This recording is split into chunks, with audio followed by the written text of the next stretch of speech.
आप देख रहे हैं 4 PM और मैं हूं अभिषेक मिश्रा।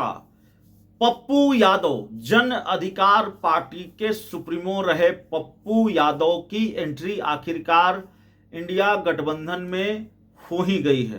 पप्पू यादव अब आधिकारिक तौर पर कांग्रेसी हो गए हैं और अपनी पार्टी का विलय उन्होंने कर लिया है कांग्रेस में। महीनों से ये चर्चा थी, लंबे वक्त से ये चर्चा थी कि पप्पू यादव अपनी पार्टी का विलय कांग्रेस में कर सकते हैं, इंडिया गठबंधन में उनकी एंट्री हो सकती है और इंडिया गठबंधन के टिकट पर ही वो लोकसभा का चुनाव लड़ेंगे। देखिए, पप्पू यादव पूर्णिया लोकसभा सीट से चुनाव लड़ेंगे और हर हाल में चुनाव लड़ेंगे, ये बात तकरीबन तय ही थी, क्योंकि पिछले कई महीनों से पप्पू यादव ने पूर्णिया में डेरा डाल रखा है। पूर्णिया में जमे हुए हैं पप्पू यादव और हर हाल में पूर्णिया लोकसभा सीट से वो चुनाव लड़ना चाहते हैं। इसके लिए उन्होंने प्रणाम पूर्णिया के नाम से अभियान भी चला रखा है, यानी अपने चुनावी अभियान का आगाज उन्होंने कई महीने पहले ही कर दिया है। अभी हाल में उन्होंने एक बड़ी रैली भी पूर्णिया में की है। तो दरअसल ये रैली नहीं थी, ये शक्ति प्रदर्शन था पप्पू यादव को। ये अपनी ताकत उन्होंने दिखाई कांग्रेस को भी, आरजेडी को भी, कि देखिए हमारे पास क्या ताकत है, और ताकत दिखाने में सफल भी रहे, इसमें कहीं कोई दो राय नहीं है। पप्पू यादव की ये रैली सफल रैली कही जाएगी, जिस तरह से लोग उसमें उमड़े, लोग दिखे, तो इसकी सफलता का इनाम भी पप्पू यादव को मिला है। पप्पू यादव ने जो शक्ति प्रदर्शन किया है उससे उनकी जो राजनीतिक मुश्किलें हैं आसान हो गई हैं। पप्पू यादव को अब ठौर ठिकाना मिल गया है। देखिए, क्षेत्रीय दलों की मुश्किल ये होती है, और मौजूदा वक्त में किसी भी राज्य के क्षेत्रीय दलों की बात हम कर रहे हैं, बिहार में हमने करीब से देखा है इसलिए बिहार की बात कर रहे हैं। अभी मुश्किल ये होती है क्षेत्रीय दलों की कि उनको सहारे की जरूरत होती है। एकला चलो की राह आसान नहीं होती, अकेले चलना बहुत मुश्किल होता है राजनीति में क्षेत्रीय दलों के लिए। पप्पू यादव ने लंबे वक्त तक अकेले चलने का साहस जुटाया, अकेले चले एकला चलो की रणनीति पर काम करते रहे, लेकिन कोई लाभ उन्हें हुआ नहीं।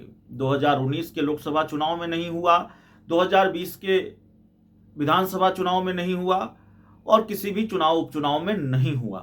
पप्पू यादव को लगातार निराशा हाथ लगी। इस बार पप्पू यादव अपनी सांसदी कन्फर्म चाहते हैं, संसद पहुंचना चाहते हैं हर हाल में, और वो ये जानते हैं कि बिना किसी सहारे के ये हो नहीं सकता। दूसरी तरफ बड़ी पार्टियों को भी क्षेत्रीय पार्टियों की ज़रूरत होती है चुनाव के वक्त, तो पप्पू यादव भी कांग्रेस की ज़रूरत है। ऐसा नहीं कांग्रेस को सिर्फ पप्पू यादव की ज़रूरत है, मतलब पप्पू यादव को सिर्फ कांग्रेस की ज़रूरत है, कांग्रेस को भी पप्पू यादव की ज़रूरत है। दोनों एक दूसरे की ज़रूरत है। इतना ज़रूर है कि पप्पू यादव के लिए कांग्रेस ज़्यादा ज़रूरी था, उनको एक ठिकाना चाहिए था जो उनको मिल गया है। तो आज पप्पू यादव ने अपनी पार्टी जन अधिकार पार्टी का विलय कांग्रेस में कर लिया है, और पार्टी का विलय उन्होंने किया है, कांग्रेस का दामन थाम लिया, और पप्पू यादव के साथ साथ उनके बेटे सार्थक रंजन ने भी कांग्रेस की सदस्यता ग्रहण कर ली है।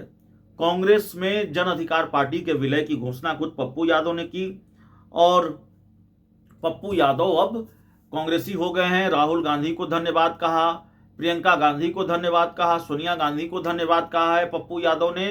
तो अब पप्पू यादव कांग्रेस के हो गए हैं और जन अधिकार पार्टी के सुप्रीमो नहीं, कांग्रेस के नेता हैं। पार्टी में उनको क्या पद मिलता है ये देखना पड़ेगा, लेकिन पप्पू यादव की प्राथमिकता अभी पार्टी का पद नहीं है। पप्पू यादव की प्राथमिकता अभी पूर्णिया का लोकसभा चुनाव है। तो पप्पू यादव का फोकस उसी पूर्णिया के लोकसभा चुनाव को लेकर है।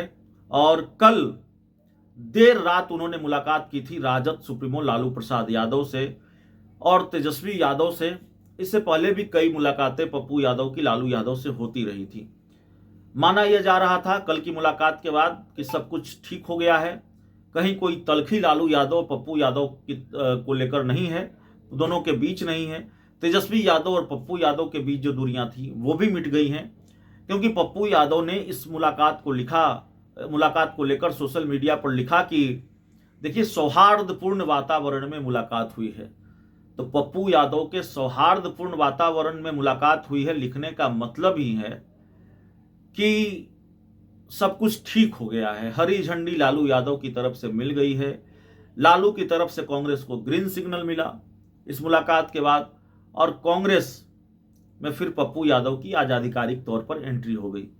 बीच में जब ये खबरें चलती रहीं, जब ये चर्चा होती रही कि पप्पू यादव अपनी पार्टी का विलय कांग्रेस में करने जा रहे हैं, तो फिर इसकी चर्चा भी होती रही।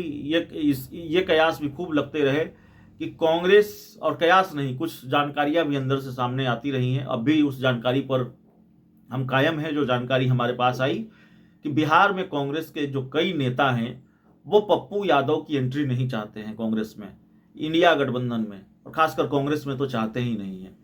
कांग्रेस में जो कई ऐसे नेताओं की लिस्ट थोड़ी लंबी है जो पप्पू यादव को कांग्रेस में नहीं देखना चाहते। लेकिन पप्पू यादव न सही, पप्पू यादव की पत्नी रंजीता रंजन कांग्रेस की एक कद्दावर नेत्री हैं, कद्दावर नेत्री, राष्ट्रीय स्तर की नेत्री हैं, और कांग्रेस की फायर ब्रांड नेत्री उनको कहा जाता है। फायर ब्रांड नेत्री हैं वो, और उनका रसूख पार्टी में काफ़ी है। तो जाहिर है पप्पू यादव को कांग्रेस में लाने में रंजीत रंजन की भूमिका भी रही होगी, इससे कतई इनकार नहीं किया जा सकता। और बिहार के कांग्रेसी नेता अगर पप्पू यादव की एंट्री नहीं चाहते तो क्या फर्क पड़ता है। पप्पू यादव लगातार कांग्रेस के शीर्ष नेतृत्व से बातचीत कर रहे थे, और बीजेपी और कांग्रेस जैसी पार्टियों में ऐसे फैसले तो दिल्ली ही तय करती है, दिल्ली ही लेती है, शीर्ष नेतृत्व ही ऐसे फैसले लेता है।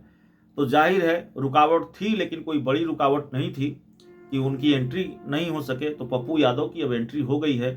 तो पप्पू यादव की अब कांग्रेस में एंट्री हो गई है, तो मानकर चलिए, और मानकर नहीं चलिए, हो ही गया है। पूर्णिया सीट भी कन्फर्म है।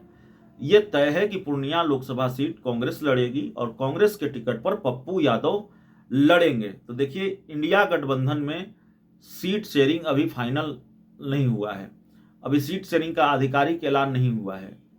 लेकिन पप्पू यादव पूर्णिया लोकसभा क्षेत्र से उम्मीदवार फाइनल हो गए हैं, और पप्पू यादव पहले ऐसे उम्मीदवार हैं जिन पर तकरीबन मुहर लग गई है, जिनके बारे में तय माना जा रहा है कि वो कांग्रेस के टिकट पर पूर्णिया लोकसभा क्षेत्र से चुनाव लड़ेंगे। तो पप्पू यादव को लेकर लंबा चला आ रहा सस्पेंस खत्म हो गया है। अब कोई सस्पेंस पप्पू यादव को लेकर बचा नहीं है।